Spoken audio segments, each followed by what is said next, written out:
এই উদ্ভিদটির নাম হলো সুইট ব্রুমুইট বা মিশ্রি দানা। এর বৈজ্ঞানিক নাম স্কোপারিয়া ডুলসিস। এর কিছু প্রচলিত নাম আছে, যেমন লিকোরিস উইড, গোট উইড এবং সুইট ব্রুম সহ বেশ কয়েকটি প্রচলিত নামে এটি পরিচিত। এছাড়াও এই গাছটি মিষ্টি স্বাদযুক্ত হওয়ায় একে মিশ্রি দানা নামেও ডাকা হয়। এটি প্লান্টা জিনিয়াসি পরিবারের অন্তর্গত।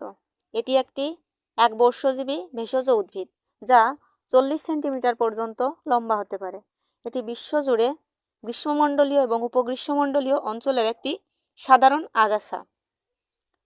এটি ঐতিহ্যবাহী চিকিৎসায় যেমন ডায়াবেটিস, জ্বর, পেটের সমস্যা, কিডনির সমস্যার মতো বিভিন্ন রোগের চিকিৎসায় ব্যাপকভাবে ব্যবহৃত হয়। এটি উচ্চ রক্তচাপের জন্য ব্যবহৃত হয়। এছাড়াও এটি অর্শ, ক্ষতের মতো বিভিন্ন সমস্যার জন্য ব্যবহৃত হয়ে আসছে।